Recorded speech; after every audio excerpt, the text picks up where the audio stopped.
Kalau malam hari ini kita dengan ketetapan hati yang teguh berkata, ku nyatakan Engkau Tuhan di hidupku, Tuhan di setiap ucapan dan perbuatanku. Di hidup saya dan saudara, ketika firman itu menguduskan saya dan saudara, yaitu kebenaran itu, maka saudara sanggup dengan sukacita, wajah berseri-seri berkata, kunyatakan Engkau take in my life, so you are not fear to anything. Saudara tidak takut dengan apapun. Kegelisahan itu tidak membelenggu hidup saudara, karena Allah sedang menenun dengan senyap jejak-jejak kehidupan saya dan saudara. Kalau saudara sungguh-sungguh terpaut seluruh hatinya hanya kepada Dia, dan sanggup berkata, kunyatakan Engkau Tuhan di hidupku, Tuhan di setiap pekerjaan dan setiap tugasku. Ya, kunyatakan Engkau, nyatakan. Saudara harus dengan bulat hati itu berkata begitu. Tidak bisa setengah-setengah gitu. Di dalam hidup saudara, hidup itu artinya dari dalam keluar. Karena hidup itu sesungguhnya tidak ada di luar, tapi sesungguhnya itu dari dalam, ya. Kayim, saudara ya, kai itu ada di dalam, hidup itu ada di dalam, saudara. Jadi saudara harus dengan bulat, tanpa ragu, berkata, ku nyatakan Engkau Tuhan di hidupku. Waktu kita berkata Tuhan di hidupku, apa sih sebenarnya teman-teman? Itu sebenarnya mau berkata, aku tidak ragu lagi. Aku tidak bimbang dan tidak gelisah gitu. Ya, karena aku tahu bahwa gerak-gerikku, keputusanku, it is all about you. Itu benar-benar mengenai Engkau. Jadi di depan apapun yang terjadi, saya nggak pernah memikir-mikirkan mengenai apa yang dipikirkan oleh dunia ini tentang saya. Tetapi bulat di dalam Engkau, aku menaruh seluruh pengharapan itu. Dan aku yakin di dalam kesenyapan, Engkau sedang merajut satu jejak untuk sampai ke rumah Bapa. Amin, amin. Amin. Amin. Saudara harus percaya itu, karena hanya di dalam itu, saudara, firman Tuhan berkata, itulah yang mengalahkan dunia, yaitu iman saudara. Saya tidak jual obat malam hari ini, saudara, karena saya yakin saudara dipenuhi Roh Kudus, sehingga Roh Kudus akan menerjemahkan setiap firman kebenaran itu, menyingkapkannya menjadi kekayaan yang melimpah, sehingga Anda tidak haus lagi, Anda tidak lapar lagi, tapi Anda dikenyangkan. Saudara kalau kenyang dengan firman, tidur nyenyak, pasti. Makan, lahap, tapi jangan rakus. Ya, fisik bugar, pasti. Ya, masa depan penuh harapan. Jangan bilang cerah. Cerah apa ukurannya? Matahari terbit. Kalau malam mana cerah? Hari depan penuh harapan. Amin. Ya. Jadi Allah melihat hikmat dunia ini kebodohan. Tapi di dalam kebodohan itu Allah mempermalukan dunia. Karena bagi orang-orang yang dianggap bodoh, Allah membuat Injil itu menjadi cahaya kemuliaan Allah yang tampak pada wajah Kristus. Jadi luar biasa nih saudara, ini luar biasa. Ini mau bahas soal tapi udah jompang-jamping nih kemana-mana ya. Tapi ya itulah saudara ya, when Holy Spirit work, ketika Roh Kudus itu bekerja dalam diri saya dan saudara, the power inside out, ya, kuasa yang dari dalam keluar itu, kayim. Ketika kayim itu bergerak, saudara, Wah, itu yang dikatakan di Yohanes pasal 1. Dan hidup itu adalah terang manusia.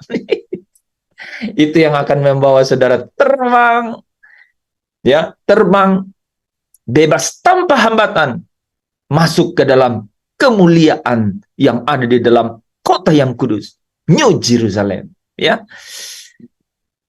Jangan punya spirit yang lain. Jangan punya roh yang lain.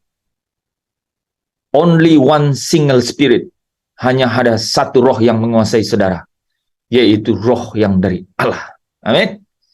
Jangan biarkan a single inch of your day, ya. Jangan biarkan sedikit pun dari hari-hari hidup saudara, ya, dipakai parkir oleh si jahat. Wah, jangan saudara, ya. Jangan biarkan. Kalau dia bayar 2.000, wah, jangan. Bilang ini bukan parkir umum. Oke?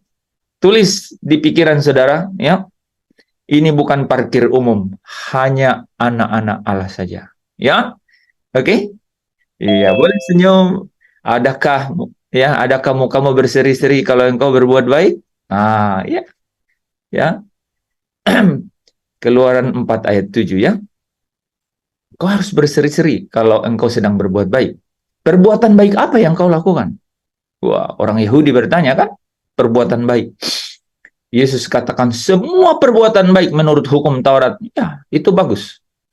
Tapi semua syarat itu sudah digenapi di dalam Kristus. Digenapi itu artinya apa, saudara? Seluruh tuntutannya selesai di dalam Kristus. Sehingga hukum itu menjadi hukum kasih. Dan hukum kasih berkata, engkau dibenarkan karena iman. Dibenarkan karena iman itu artinya apa, saudara? Saudara, ini luar biasa, saudara. Dibenarkan oleh iman itu artinya apa, saudara? Saudara ditempatkan kudus, tidak bercacat, tidak bercela. Di dalam Kristus saudara tersembunyi bagi Allah. Bapa melihat Kristus menyelesaikan segala sesuatunya. Nah, sekarang urusan kita dengan Dia. Kristus yang akan datang itu. Ya, Kristus yang akan datang itu. Kita akan berurusan dengan Dia. Makanya saudara, di dalam hidup ini saudara jangan pernah membiarkan, ya, sedikit pun dari ruang hatimu untuk dihampiri walau sekejap gitu, ya, oleh hal-hal yang lain. Ketika Dia hadir, engkau harus mengambil sikap. Saya ulang. Ketika Dia hadir, yaitu kuasa-kuasa dari dunia ini, engkau harus berketetapan hati mengambil keputusan. Berkata, ini bukan parkir umum. Wah, saudara, ya. Ini bukan parkir umum. Tidak menerima bayaran. Ah, saudara, ya. Tidak menerima bayaran. Ya, sehingga saudara bisa berkata bahwa Tuhan hanya engkaulah, ya, yang menjadi Tuhan dalam hidupku. Tidak ada yang lain, ya. Kunyatakan engkau Tuhan di hidupku. Benar enggak? Apa ada sesuatu yang lain yang saudara pikir jadi andalan? Jadi sesuatu yang saudara kepadanya berharap? Mungkin itu sesuatu yang saudara pikir kekuatan saudara, kepintaran, kecerdasan saudara, semua persiapan saudara. Saya sering persiapan yang luar biasa. Tetapi ketika setelah selesai semua itu, maka saya anggap tidak ada persiapan itu. Makanya saya sering hadir di sini, ya, dengan persiapan yang berlapis-lapis. Tapi Tuhan buat berantakan persiapan itu. Dan Tuhan ganti dengan kehadirannya sendiri. Nyata banget kalau kita bilang, ku nyatakan engkau Tuhan di detik hidupku, di setiap ruang batinku, dan imajinasiku.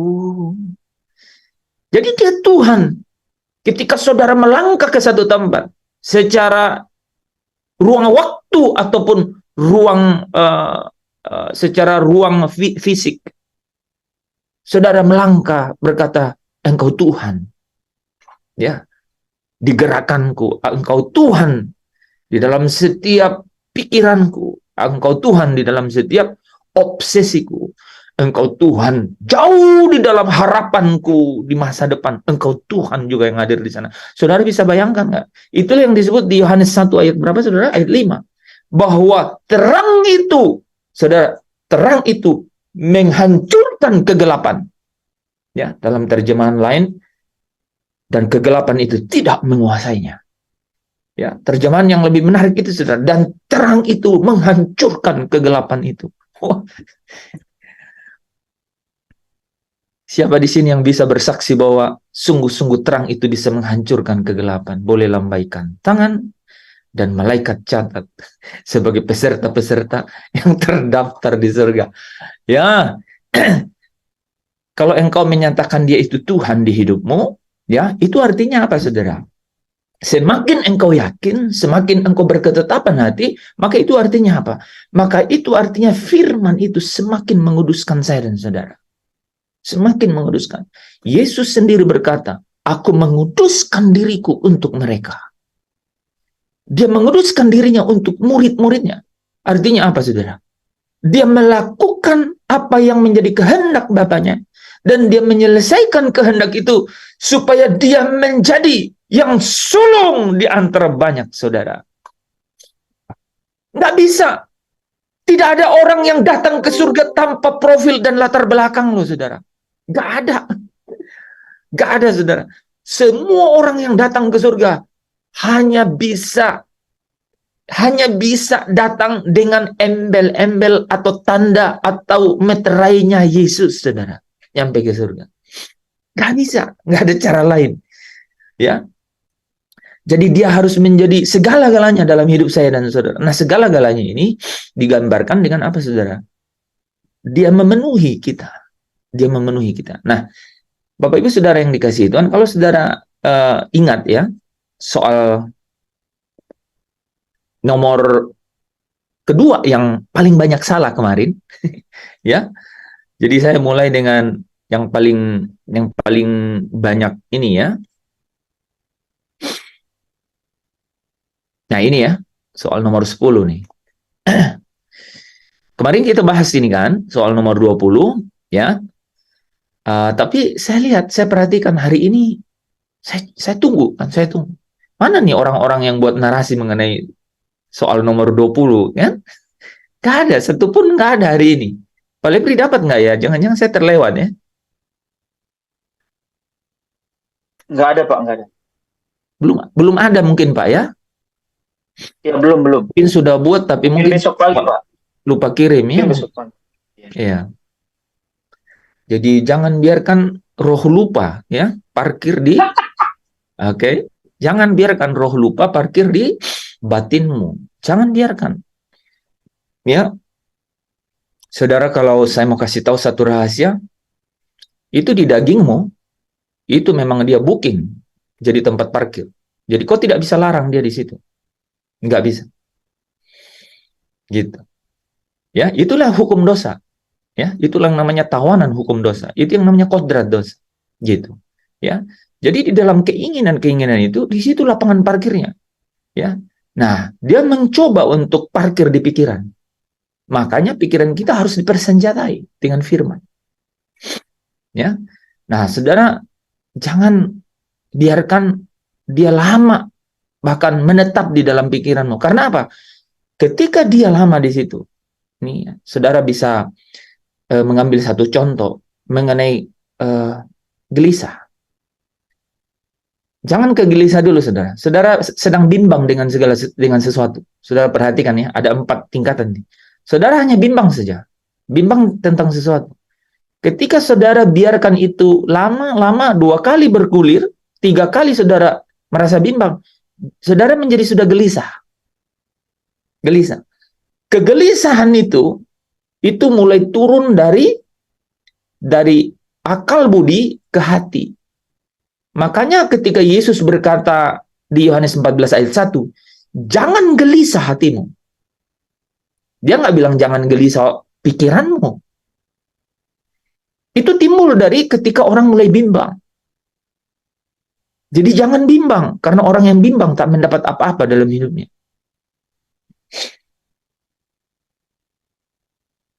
Orang yang bimbang itu artinya tidak punya ketetapan hati, gitu. Kenapa dia nggak punya ketetapan hati? Karena dia nggak punya pegangan. Ya, ya, karena dia nggak mampu berkata, kunyatakan Engkau Tuhan di hidupku. Nggak mampu, nggak bisa bulat, nggak bisa 100%, nggak bisa. Ketika dia bangun, dia biarkan sesuatu parkir di pikirannya. Dia nggak berani bilang, kunyatakan Engkau Tuhan di setiap pikiranku, di setiap apa yang timbul di otakku, sekalipun kecil ini. Itu. Kunyatakan Engkau Tuhan di setiap kegelisahan orang tuaku, di setiap kegelisahan anak-anakku, di setiap kegelisahan saudaraku, di setiap apapun yang menjadi ada di dalam pikiranku. Kunyatakan Engkau Tuhan. Tuhan itu artinya saudara apa? Siapa yang tahu artinya Tuhan?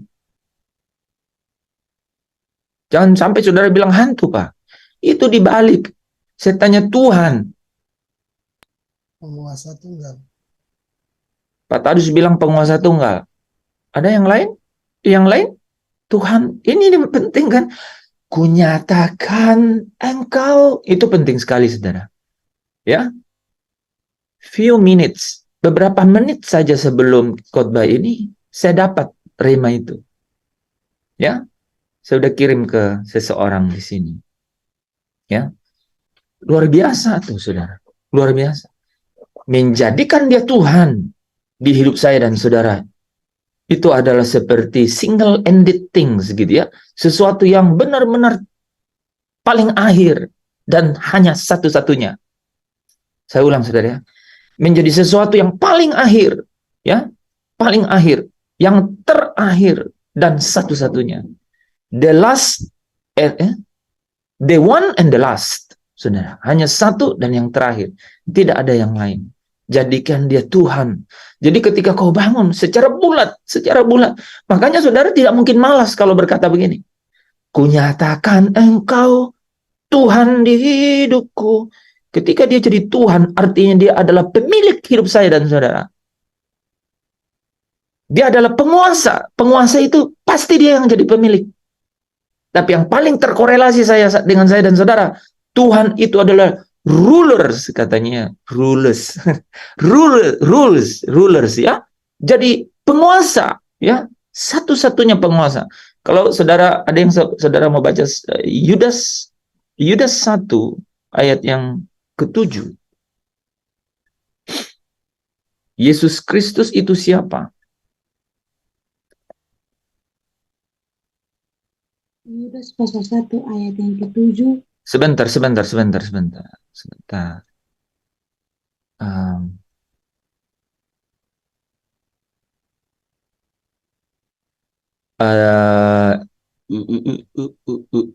Wait.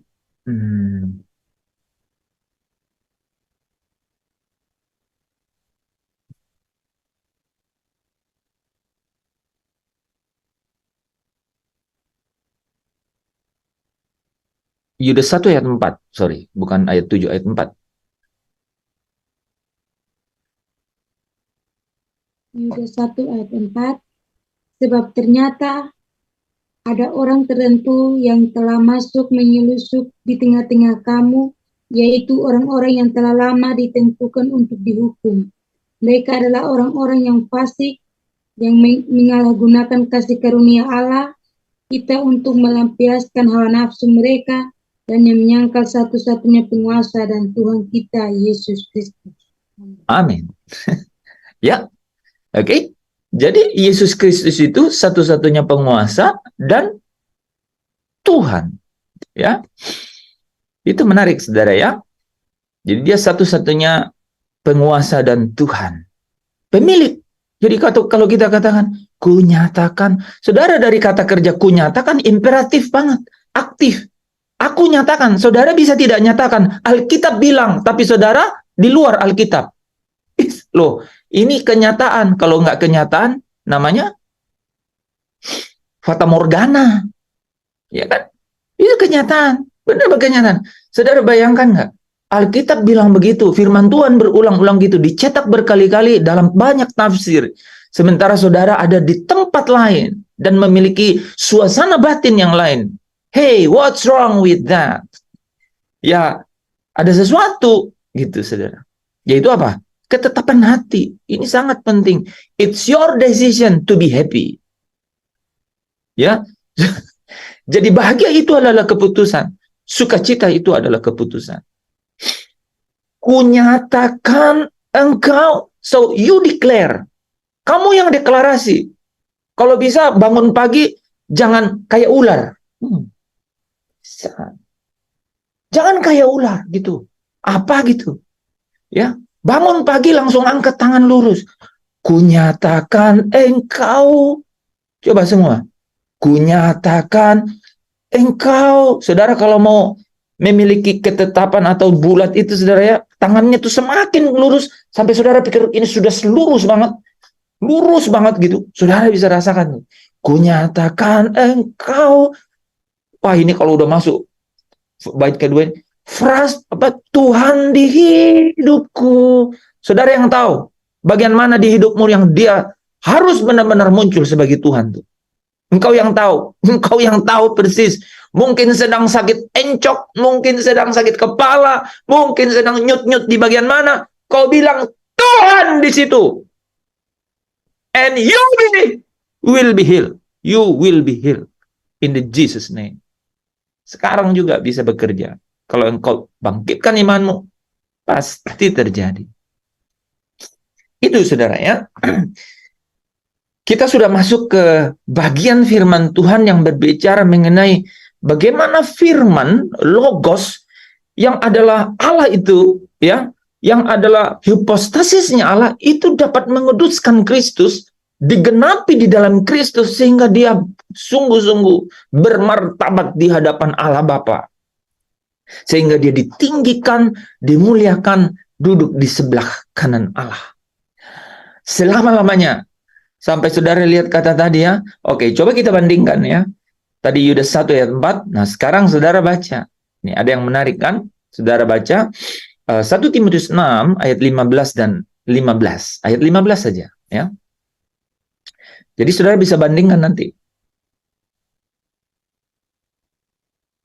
Bagaimana firman itu bisa membuat ya, bisa membuat posisi kita itu berbeda.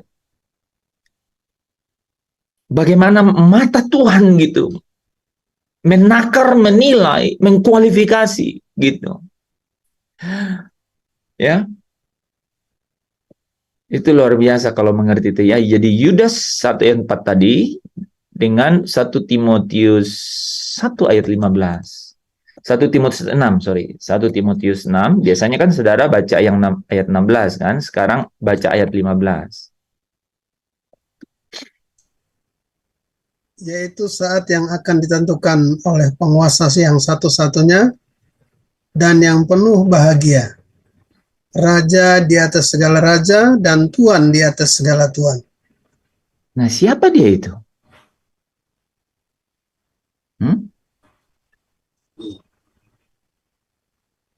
Bapak. Bapak. Terus kenapa di Yudas 1 ayat 4 bilang begitu?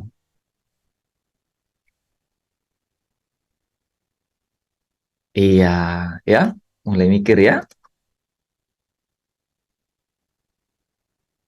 Ayo.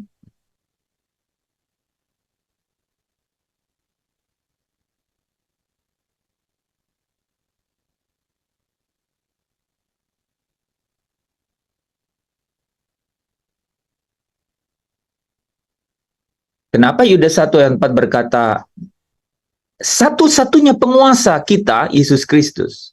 Nah, ya kan? Sementara di 1 Timotius 6 ayat 15 berkata begitu. bahwa dia adalah Bapa. Kok tahu kalau dia Bapa? Dari mana taunya, Yanti?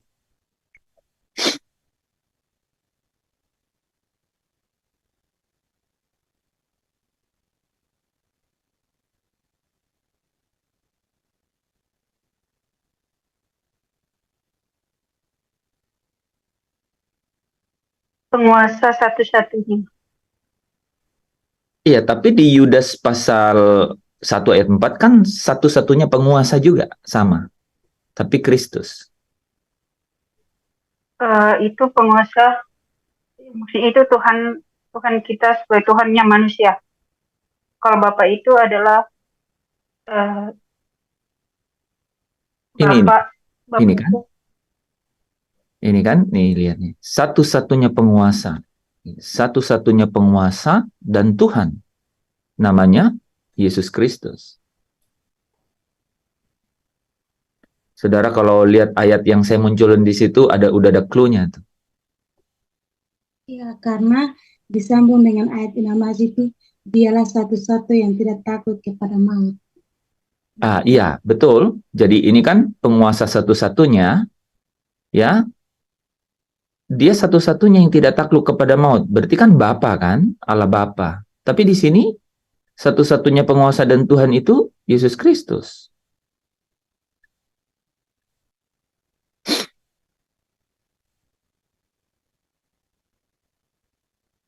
Ayo.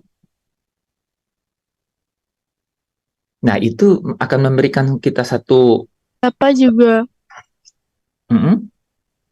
Gimana? Bapak juga penguasa, tetapi dia mempercayakan kepada Yesus, sehingga Yesus menjadi penguasa. Sehingga kuasa itu dikasih ke Yesus, sehingga dia menjadi penguasa, Dia juga penguasa. tapi bukan tidak melebihi Allah. Iya, ya betul ya. Terima kasih, Rahel. Jadi, tapi nah itu kita bahas dulu. Jadi dia penguasa, ya Allah Bapa itu penguasa satu-satunya. Tapi kemudian dia memberikan kuasa itu kepada Kristus. Di mana di dalam Alkitab kuasa itu diberikan kepada Kristus?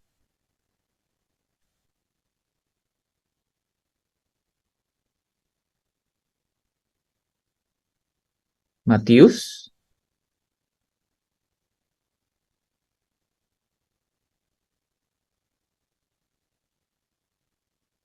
28 Matius 28 ayat 18. Iya, 28 ayat 18. Siapa yang bisa baca?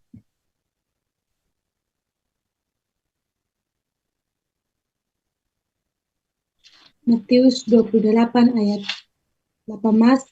Yesus mendekati mereka dan berkata, "Kepadaku telah diberikan segala kuasa di surga dan di bumi." Amin. Jadi kelihatan ya bahwa segala sesuatu,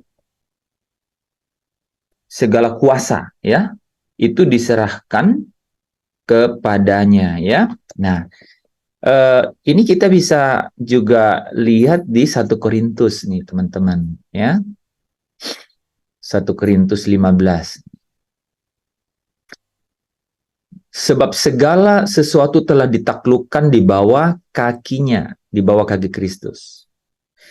Tetapi kalau dikatakan bahwa segala sesuatu telah ditaklukkan, maka teranglah bahwa Ia, Allah sendiri, telah menaklukkan segala sesuatu di bawah kaki Kristus. Jadi Allah sendiri, Ia sendiri telah menaklukkan segala sesuatu di bawah kaki Kristus. Ini kata-kata yang paling sangat penting nih yang saya bold ini. Allah sendiri yang telah menaklukkan segala sesuatu di bawah kaki Kristus. Itu tidak termasuk di dalamnya. Tidak termasuk Allah itu. Karena apa? Allah yang menaklukkan segala sesuatu di bawah kaki Kristus. Ya. Tetapi kalau segala sesuatu telah ditaklukkan di bawah Kristus, sama ya, maka Ia sendiri sebagai anak. Jadi Yesus Kristus akan menaklukkan dirinya di bawah Allah Bapa, di bawah Dia. Oke. Yang telah menaklukkan segala sesuatu di bawah Kristus, di bawahnya, ya. Supaya Allah menjadi semua di dalam semua. Oke. Nah, teman-teman, jadi jelas ya, jelas. Ini menarik, ya. Ya, ini menarik. Bahkan teman-teman kalau sadar mengenai ini, ada satu lagi, ya. Ini harus bisa jawab, benar-benar harus bisa jawab. Dan ada implementasi nyata dari firman ini di dalam kehidupan kita sehari-hari. Ya, di dalam kehidupan kita sehari-hari. Bagaimana setiap anak-anak Allah, teknon yang keturunan Allah, ya, itu bisa sungguh-sungguh walaupun belum nyata keadaannya itu kelak, tapi sungguh-sungguh ketika Yesus itu menyatakan diri, itu dapat turut juga menyatakan diri. Gitu. Ini penting karena ada kesempatan dan kemungkinan bahwa ditinggalkan. Ya kan? Saudara udah lihat kemarin ya, Ibrani pasal 4 ya. Ada orang yang dengan ketidaktaatan tidak masuk ke dalam tempat perhentianku. Bahkan Allah bilang, demi murkaku aku bersumpah. Itu luar biasa. Saudara lihat ini ya. Bukan hanya penguasa satu-satunya, tapi saudara bisa lihat raja di atas segala raja dan tuan di atas segala tuan. Nah, ini adalah Allah Bapa kan? Sekarang saudara cari ayatnya. Yesus disebut raja di atas segala raja, tuan di atas segala tuan. Saya kasih waktu 2 detik. 2 menit. Kira-kira di mana ayatnya? Sebut ayatnya dulu. Di ayat 11. Ayat 11. Ayat 11 dari? Filipi pasal 2 ayat 11. Wahyu 19 ayat 16. Memang Wahyu 19 ayat 16. Kita udah pernah bahas di sini toh. Nah, yang tadi Mira sebut nama yang Mira tadi quote itu Filipi 2, dia bilang nama di atas segala nama. Benar nggak? Tulisannya gitu ya. Sehingga semua nama akan bertelut dan mengaku Yesus sebagai Tuhan. Nama di atas segala nama. Tapi di Wahyu 19 gitu. Kita lihat ya. Di pahanya. Wah. Ini juga dipakai orang untuk lihat bahwa oh benar-benar fisik ya Yesus di surga. Ya iyalah, masa iya dong. Wahyu 19. Ya, saudara-saudara kita yang di sebelah itu ngomong begitu, hanya dari ayat ini dia ingin menjustifikasi gitu ya, bahwa Yesus itu di surga pakai tubuh fisik. Ya Allah, terbatas sekali ya. Tapi nggak apa-apa lah, karena katanya kelihatan pahanya. Iya, menarik ya, lucu gitu. Pas dengar gitu lucu, tapi nggak apa-apa lah ya. Mudah-mudahan dapat hidayah ya. Pada jubahnya dan pahanya satu nama. Jadi bagus ya, saudara sambungkan. Kan saya sudah pernah ada di satu slide itu dulu ya, saya jelasin ya. Nama di atas segala nama. Ini nama satu nama ini, nama di atas segala nama. Yang di Filipi 2 tadi, ya, yang Mira sebut. Oke, kita cantumkan deh ayat yang Mira sebut. Supaya nyambung ya. Ini juga bagus. Nah, saudara, dari sinilah dan dari sini juga saya akan mengangkat cerita ini. Filipi 2 ayat 9 sampai 11. Karena dari sinilah kita mau mengangkat cerita ini. Ya, saya potong dulu yang depan ya karena ya tapi ini penguasa. Aduh, yang mana yang harus dipotong nih? Gua nggak tahu. 1 Korintus aja deh. 1 Korintus kita udah paham ya. Nah. Oke. Ini teman-teman ya. Jadi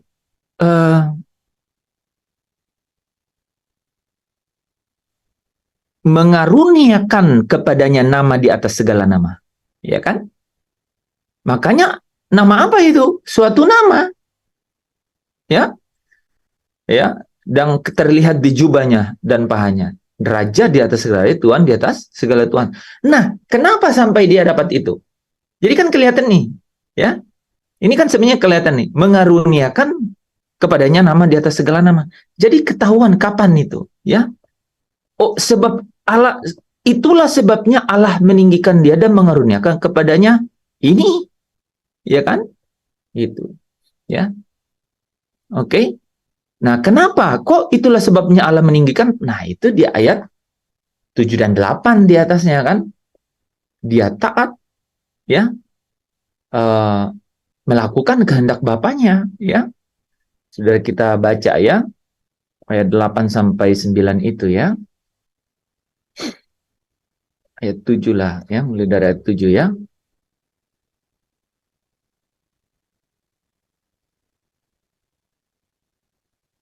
Oke, mungkin ayat 8 ya. Dan dalam keadaannya sebagai manusia, ia merendahkan diri dan taat sampai mati, bahkan sampai mati di kayu salib. Dia taat sampai mati di kayu salib. Nah, apa yang saudara bisa pelajari dari sini?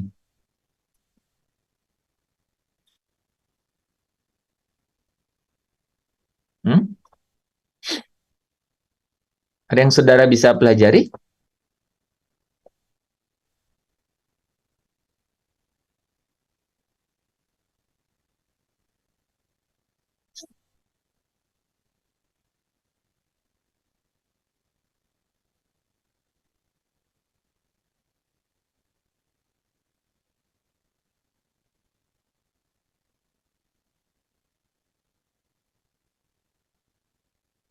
Apa yang saudara pelajari dari itu tadi?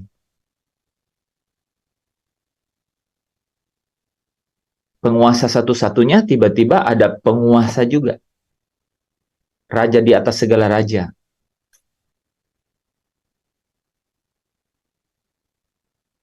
Hmm?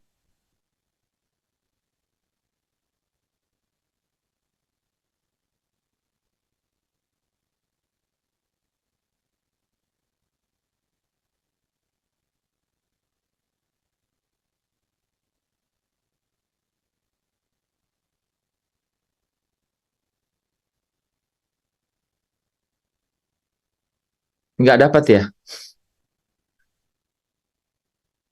Nah, ini harus, ini itu rahasia itu. Itulah rahasia itu. Rahasia itu yang tidak tersingkap kepada bangsa-bangsa, ya. Dari abad ke abad turunan ke turunan. Itu yang nggak tersingkap tuh. Ini yang luar biasa sebenarnya di situ. Bahwa di sini itu ada ruang di mana Allah itu melengkapi kan, memperlengkapi, terus apa? Menguatkan, terus meneguhkan, mengokohkan di sini. Ya. Setelah menderita seketika lamanya. Di sini tuh arti kemuliaan itu. Ruang kosong itu. Banyak orang, ruang kosong itu. Banyak orang yang tidak pernah mengisinya, ruang kosong itu. Ruang kosong itu. Nggak pernah mengisinya, karena tidak tersingkap bagaimana itu mengisinya. Yahudi berkata, semua hukum yang terlihat di loh batu ini, kalau saya lakukan, harusnya saya sudah berbuat baik. Dan itu harusnya, gitu, sampai dia menguji Yesus dan mempertanyakan itu, dia kan menguji Yesus dan mempertanyakan bahwa apakah ini sebenarnya, apakah ini kemudian dapat membuat saya masuk ke dalam hidup yang kekal? Yesus jawab tidak, secara tidak langsung. Secara tidak langsungnya bagaimana? Yesus memberikan ukuran, kualifikasi akan hidup yang kekal. Yaitu apa? Seperti Bapa sempurna. Ini nggak tersingkap kemana-mana nih, saudara. Sampai hari ini saya juga bisa lihat, dalam setiap diskusi, dalam setiap obrolan secara spiritual rohani, sekalipun orang tuh pengetahuannya banyak begitu ya, saudara, selalu ketangkap. Kelihatan gitu. Kelihatan banget bahwa nggak tersingkapkan, nggak terbuka gitu. Nah ini. Nah saudara kalau sampai nggak menemukan ini, nah di sini rahasianya memang di sini. Jadi ingat ya, ada ruang kosong begitu yang tidak diisi oleh orang. Setelah apa? Setelah tahu bahwa Kristus setelah apa? Telah menebus miliknya dari dosa, gitu. Yaitu manusia dan semua manusia. Inilah ya anak domba Allah yang menghapus dosa dunia, gitu. Yang menghapus dosa dunia. 1 Yohanes 1 ayat 2. Ya, ada yang bisa baca? 1 Yohanes 1 ayat 2.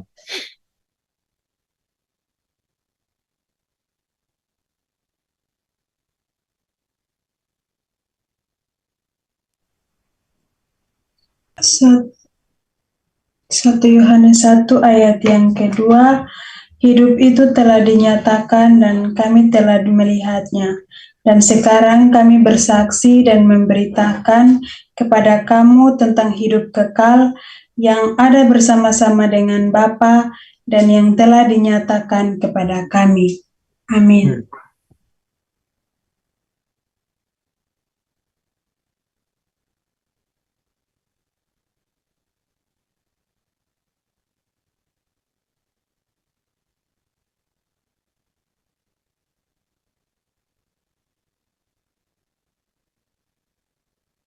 Ayat 2-nya? Ayat 2 ya.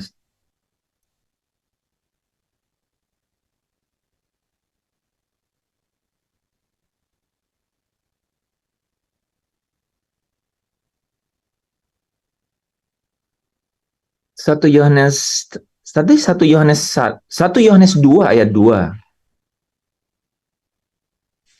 1 Yohanes 2 ayat 2, Ya. dan ia adalah pendamaian untuk segala dosa kita, dan bukan untuk dosa kita saja, tetapi juga untuk dosa seluruh dunia. Jadi untuk dosa seluruh dunia.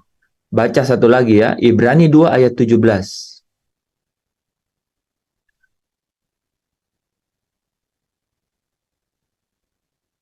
Ibrani 2 ayat 17. Jadi untuk dosa seluruh dunia ya. Saya ulang ya.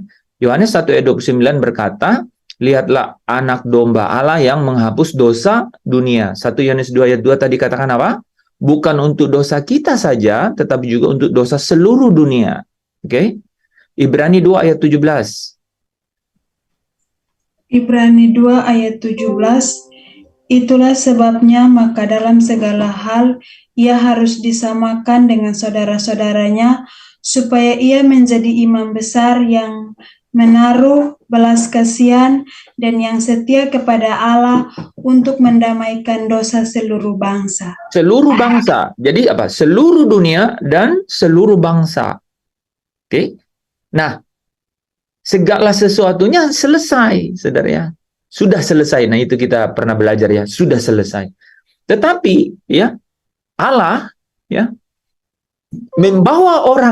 memanggil orang di dalam Kristus untuk datang kepada kemuliaannya itu melalui apa, saudara? Melalui Kristus yang adalah sulung di antara banyak saudara. Jadi Kristus harus menjadi model. Kristus adalah satu-satunya yang menjadi gambar wujud Allah, yang menjadi cahaya kemuliaan dari Allah itu. Kristus, di dalam Kristuslah kemuliaan Allah itu nampak, yaitu pada wajah Kristus. Hanya orang yang menjadikan Kristus itu hidupnya, ketika Kristus menyatakan diri, maka mereka juga akan turut menyatakan diri di dalam kemuliaannya itu. Jadi ada ruang kosong ini yang tidak diisi.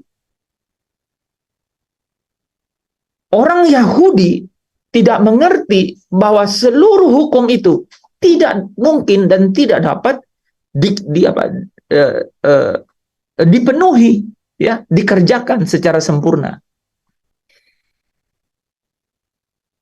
Orang bertanya, waduh, bukankah hukum Taurat itu kepada orang Yahudi itu diturunkan oleh Allah sendiri kepada Musa? Jawabannya ya. Jadi Allah menjebak orang Yahudi. sampai Paulus tulis. Kalau begitu, apakah hukum Taurat itu apa katanya? Tidak kudus? Ya, dia bilang begitu ya. Ada kata-kata yang menarik di situ di Roma pasal 7 itu. Roma pasal 8 kalau nggak salah ya. Jadi apakah hukum Taurat itu najis atau apa begitu ya? Tidak sempurna seperti itu ya? Ya, coba kita lihat ya. Ini menarik nih teman-teman ya. Nanti saudara harus tahu ininya nih. Kita sudah pernah bahas ini. Nah ya. Oke, di sini jadi hukum Taurat itu adalah kudus, tetapi di atas nih ada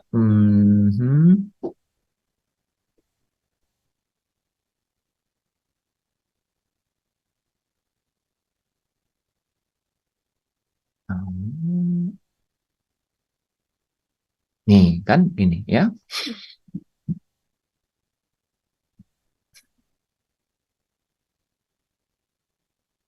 Nih ya, dahulu aku hidup tanpa hukum Taurat. Dahulu aku hidup tanpa hukum Taurat. Akan tetapi sesudah datang perintah itu, yaitu hukum Taurat, dosa mulai hidup. Jadi dahulu itu aku hidup, ya, tanpa ada hukum Taurat, tanpa menuruti perintah. Tetapi sesudah perintah itu datang, dosa itu kok mulai hidup. Ada apa ini? Ya, bahkan dia bilang sebaliknya malah aku mati ketika perintah itu datang. Dan perintah yang seharusnya membawa kepada hidup, ternyata justru membawa kepada kematian. Sebab dalam perintah itu dosa mendapat kesempatan untuk menipu aku. Dan oleh perintah itu, ia membunuh aku. Jadi hukum Taurat adalah kudus. Dan perintah itu juga adalah kudus. Benar dan baik.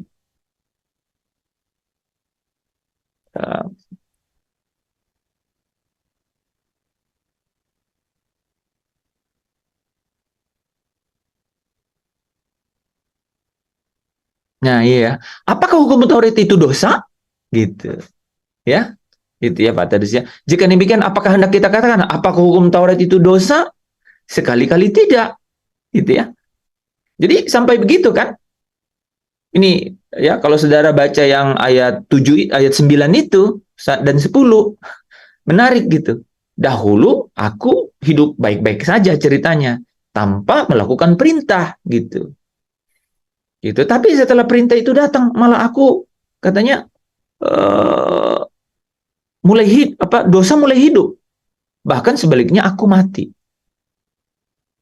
Ya, disambung dengan ayat 7 itu. Kalau begitu, apakah hukum Taurat itu dosa?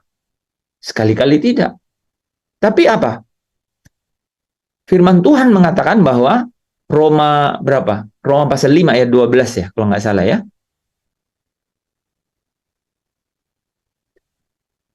Roma pasal 5 ayat 12 ya.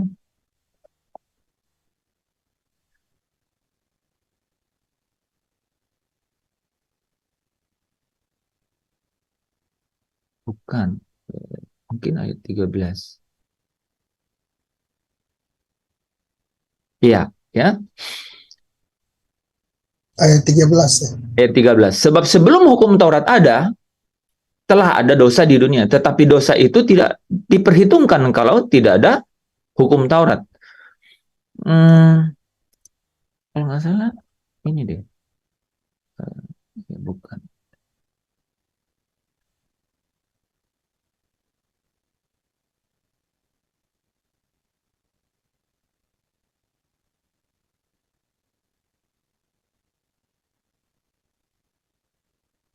Nah, ya, Roma 5 ayat 20, saudara, ya. Tetapi hukum Taurat ditambahkan supaya pelanggaran menjadi semakin banyak dan di mana dosa bertambah banyak, di sana kasih karunia menjadi berlimpah-limpah. Jadi, apakah Allah menipu orang Yahudi? Kan hukum Allah itu turun 2 loh batu kepada Musa. Sementara katanya dengan hukum itu malah dosa hidup, bahkan sebaliknya aku mati gitu karena perintah itu. Nah, dikatakan di Roma 5:20 itu hukum Taurat itu ditambahkan supaya pelanggaran itu semakin banyak. Bahkan ada ayat lain lagi saudara yang menyatakan bahwa kemudian hukum itu dosa itu semakin terang gitu.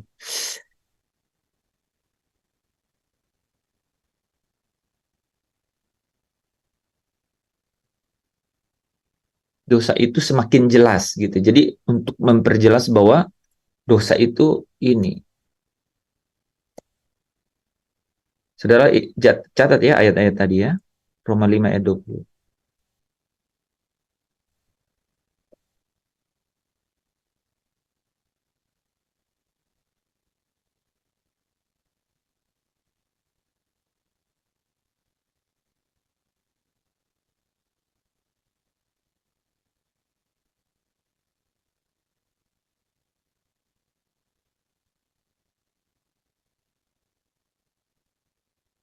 Oke, tapi itu cukup ya. Jadi hukum Taurat ditambahkan supaya pelanggaran menjadi semakin banyak gitu. Nanti saudara akan ketemu ayat itu bahwa kemudian dosa itu semakin jelas gitu. Karena hukum Taurat itu ada. Nah, Allah bukan berarti tidak memperhitungkan segala sesuatu, ya. Tetapi karena dia tahu dia tahu bahwa hanya di dalam Kristus pendamaian dengan dia itu tidak mungkin, tidak ada cara lain kecuali dia mengaruniakan anaknya yang tunggal. Ya. Nah, oke. Saya hanya mau kasih pengantar di situ aja. Tetapi apa yang semakin jelas di sini, saudara? Bahwa apa? Bahwa seluruh hukum ini yang memperjelas mengenai dosa, gitu kan? Bahwa dosa itu sungguh ada, gitu ya. Itu digenapi di dalam Kristusnya. Jadi digenapi. Digenapi itu artinya apa, saudara? Bukan berarti bahwa ditambahkan kemudian atau dikumpulkan, bukan. Digenapi itu artinya segala tuntutan dan ketentuannya itu sudah selesai. Jadi saudara nggak perlu lagi ikut hukum Taurat. Jawabannya apa? Ya enggak, betul. Karena memang sudah digenapi. Terus sekarang kita ngapain? Ya, kita melakukan yang namanya hukum perjanjian yang baru. Yaitu hukum yang dimeteraikan oleh darah Kristus. Apa itu hukum itu? Hukum kasih. Apa perbedaannya dengan hukum Taurat? Hukum Taurat berkata begini, kasihilah Tuhan Allahmu dengan segenap hatimu, dengan segenap akal budimu, dengan segenap jiwamu, dan dengan segenap kekuatanmu. Dan kasihilah sesamamu manusia seperti dirimu sendiri.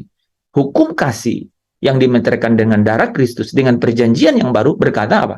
Kasihilah sesamamu manusia seperti aku telah mengasihi engkau. Seperti Bapa telah mengasihi aku mengasihi kamu. Kasihilah saudara-saudaramu. Jadi ada ukuran kasih. Ukurannya adalah apa? Bapa telah mengasihi aku. Makanya Yesus katakan, kalau engkau hendak sempurna, ya, engkau harus pindahkan pikiranmu ke rumah Bapa. Kumpulkanlah harta di surga. Kalau engkau hendak sempurna. Hidup keagamaanmu seperti ahli Taurat tidak akan bisa masuk ke dalam kerajaan surga. Kecuali apa? Sempurna seperti Bapa sempurna. Nah, saudara, kita di situ ya. Kesempurnaan Bapa ini, itu bagaimana? Allah Bapa. Bagaimana caranya? Nah, ini kan pertanyaan yang tadi yang kita bahas ini kan. Ini ya. Kepenuhan kealahan dalam setiap anak-anak Allah termanifestasi sempurna melalui, nah, jadi kepenuhan kealahan sebelum masuk ke dalam soal. Jadi istilah kepenuhan kealahan, kenapa harus ada kepenuhan kealahan? Kan? Kenapa harus? Hanya itulah satu-satunya untuk sempurna seperti Bapa. Nah, bagaimana caranya? Oke, kita belajar ya.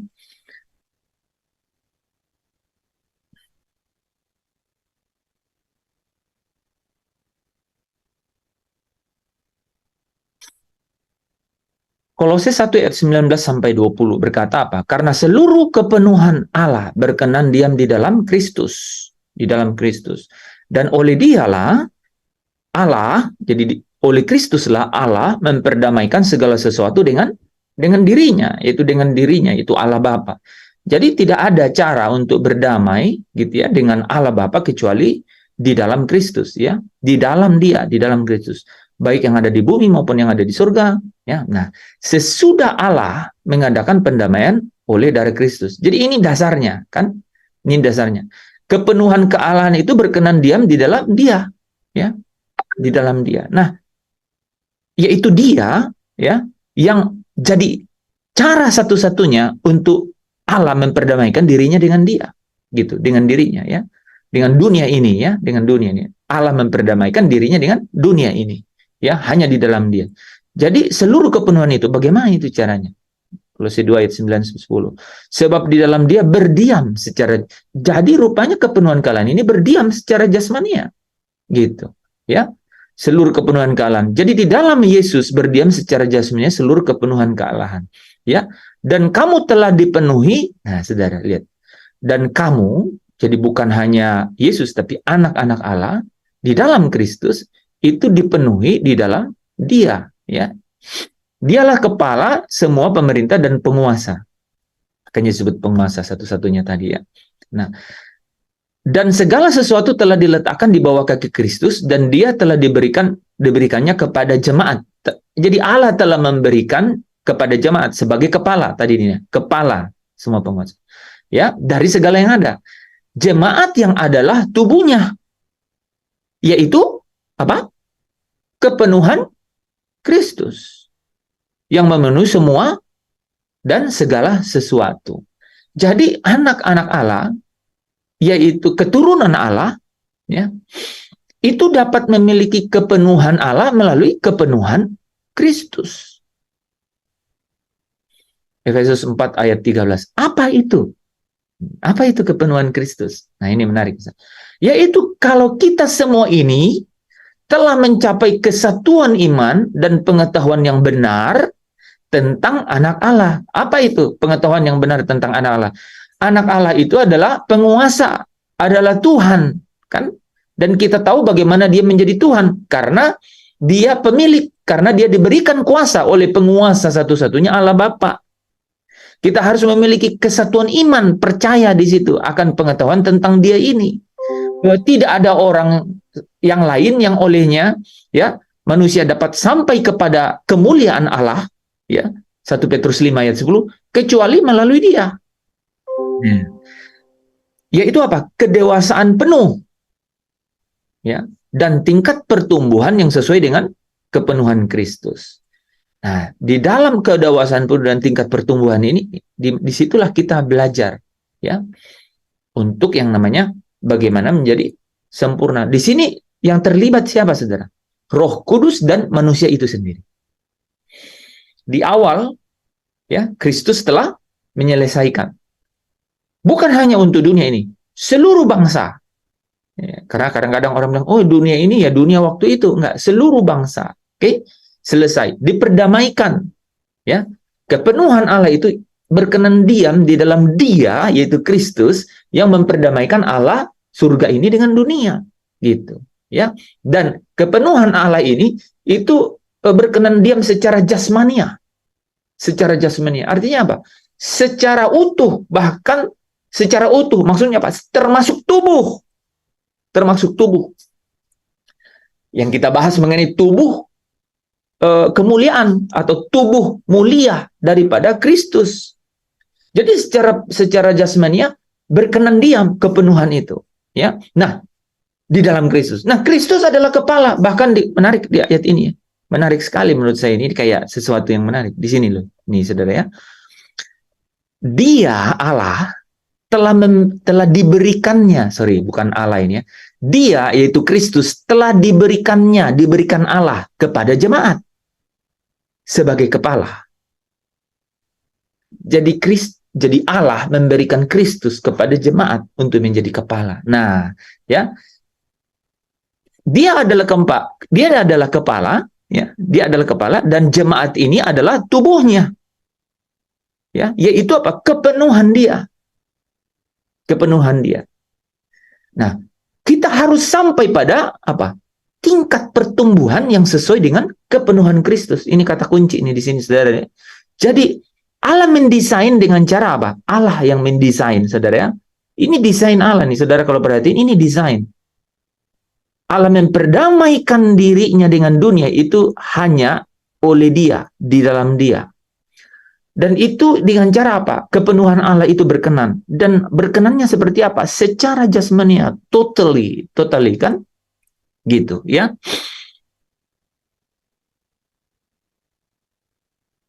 Dan kemudian setelah itu, ya setelah Kristus dipenuhi Allah ya Kristus ini diberikan oleh Allah kepada jemaat sebagai kepala. Supaya apa? Supaya jemaat, yaitu kamu, yaitu kita, tubuhnya ini juga kepenuhan Dia. Kepenuhan Kristus. Makanya di dalam perjalanan kekristenan atau sebagai anak-anak Allah, kita harus sampai pada tingkat pertumbuhan yang sesuai dengan kepenuhannya Kristus. Nah, saudara, tingkat kepenuhannya Kristus ini itu adalah, nanti kita bahas hari Kamis ya, yaitu di Yohanes pasal 17 itu.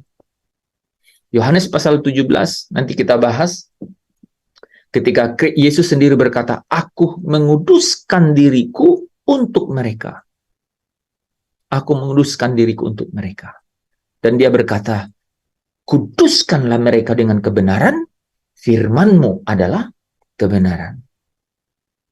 Firman yang sama, logos, yang disebut di Yohanes 1 pasal 1. Firman itu bersama-sama dengan Allah, dan firman itu adalah Allah. Ya. Nah, kita lihat satu ayat ya, sebelum kita selesai. Yohanes pasal 1, ayat 14, 16, 18.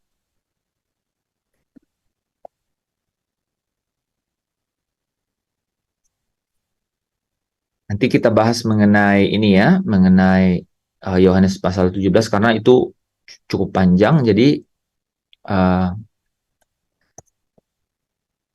tidak bisa singkat, waktunya tidak cukup. Nah, ini ya, saudara. Jadi akhirnya dikatakan firman itu, the logos itu ya hologos, firman itu telah menjadi manusia. Saudara bisa bayangkan firman itu telah menjadi manusia itu dari tadi, bahwa kepenuhan kealahan. Nah, saya kasih satu ayat di atasnya ya.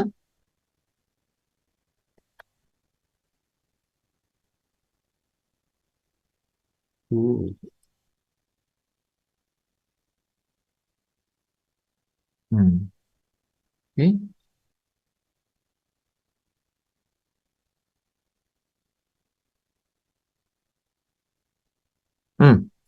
Ya, saudara perhatikan ya. Firman yang kita baca tadi itu ya adalah apa? Firman yang adalah Allah. Jadi kalau kita bicara, saudara perhatikan di sini kuncinya. Jadi kalau kita bicara kepenuhan kealahan tadi kan ya, kepenuhan kealahan berkenan secara jasmania ya, tinggal di dalam Kristus. Firman itu ya adalah Allah. Jadi ketika kepenuhan kealahan itu adalah dia artinya kepenuhan daripada firman. Kepenuhan firman. Makanya dikatakan firman itu telah menjadi manusia. Secara jasmania kepenuhan di dalam Kristus. Ya, dan diam di antara kita. Kita telah melihat kemuliaannya. Jadi kemuliaan daripada firman itu. Nah, itu bisa kita lihat di dalam anak tunggal Bapa, yaitu Yesus, ya. Karena apa di sini dia? Kepenuhannya. Nah, saudara lihat, karena dari kepenuhannya, kepenuhan akan apa, saudara? Firman. Ya. Kita semua telah menerima kasih karunia demi kasih karunia, ya. Nah, sehingga ayat 18 katakan ini, tidak seorang pun pernah melihat Allah, tetapi anak tunggal Allah di pangkuan Bapa, dialah yang menyatakannya. Karena apa? Karena kepenuhan kealahan itu berkenan secara jasmania tinggal di dalam Dia. Jadi, saudara, sesuatu yang hilang dan itu menjadi rahasia, ya, dari abad ke abad turunan kepada turunan itu tersembunyi dan disingkapkan hanya di dalam Kristus.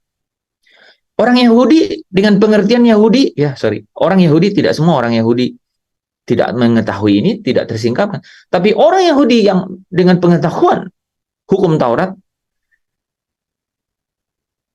tidak melihat kebenaran ini, bahwa di dalam Kristus itu ada sesuatu yang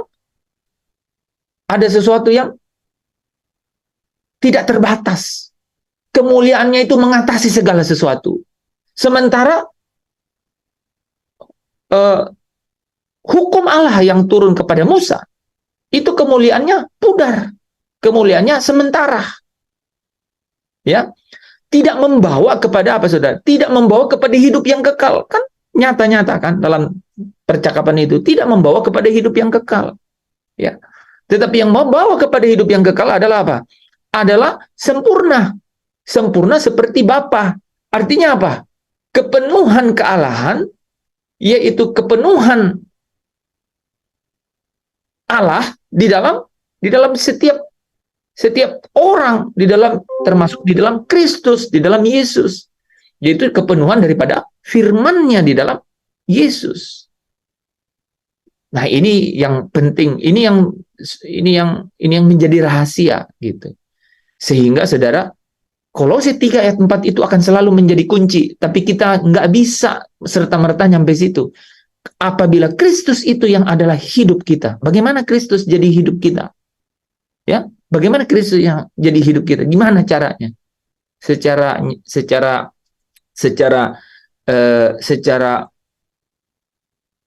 mudah setiap hari saudara bisa praktekkan itu. Kunyatakan Engkau Tuhan di hidupku. Ketika saudara menjadikan Dia menjadi Tuhan di hidup saya dan saudara, di setiap ucapan dan perbuatanku, di setiap nafasku, katanya, kunyatakan Engkau Tuhan di setiap ucapan dan perbuatan, di setiap nafasku, artinya di segala sesuatu di hidupku. Nah, itu bagaimana? Itu adalah bagaimana kita firman itu digenapi di dalam hidup kita setiap hari. Itu yang akan membawa, itu akan mengosong, yang mengisi ruang kosong itu, yang tidak tersingkap kepada orang-orang yang Roh Kudus tidak menyingkapkannya, yang anak tidak menyatakannya. Saudara bisa ya tahu ya ayat itu ya, hanya anak yang mengetahui Bapa, dan Bapa yang mengenal anak, dan kepada anak dan kepada siapapun anak menyatakannya, dia akan mengenal Bapa. Ya. Nah, melalui itu saudara, kita jadi punya hidup yang bergairah. Karena apa? Kita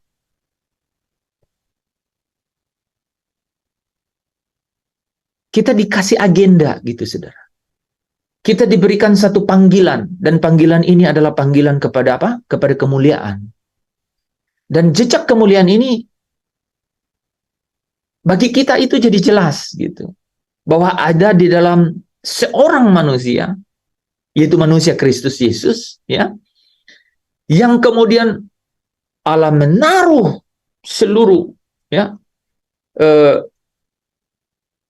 kemuliaan kepadanya, ya, yaitu dengan meninggikan dia dan kemudian mendudukkannya dia di sebelah kanannya, dan dia menjadi penguasa, ya, nama di atas segala nama, raja di atas segala raja, Tuhan di atas segala Tuhan. Jadi kehidupannya lah, yaitu bagaimana dia menguduskan dirinya melalui setiap firman Allah itu, yang menjadi tujuan kita, yang menjadi kehidupan kita, yang menjadi apa? Yang menjadi jejak di dalam setiap hidup kita. Kunyatakan Engkau jadi Tuhan di dalam hidupku, melalui setiap firman yang digenapi di dalam hidupku. Kita lanjut ya, hari Kamis. Tidak sempat bahas soal, tapi udah ada prolognya kan? Nanti tinggal bahas ya soalnya hari Kamis. Kita berdoa. Kami mengucap syukur Bapa malam hari untuk setiap firman yang boleh kami dengar, yang boleh kami sendiri boleh terima dari setiap Roh-Mu yang berbicara kepada masing-masing kami menurut takaran, menurut kualifikasi kami di dalam Tuhan, di hadapan Allah Bapa. Terima kasih Bapa untuk segala sesuatu yang Kau sediakan. Terima kasih Engkau bekerja di dalam segala sesuatu untuk mendatangkan kebaikan di dalam hidup kami. Terima kasih Bapa. Terima kasih Bapa. Dalam hidup kami akan terus benar-benar dengan bulat hati, berketetapan hati untuk berkata Engkaulah Tuhan di hidup kami. Di setiap ucapan dan perbuatan kami, di setiap nafas kami yang mengalir di dalam darah kami Tuhan. Biarlah setiap firman itulah yang sungguh-sungguh menjadi kekuatan, menjadi hidup di dalam diri kami. Terima kasih Bapa, di dalam Kristus Yesus Tuhan kami datang kepada Engkau. Saudara yang diberkati, yang percaya bersama dengan saya katakan amin. Amin. Amin.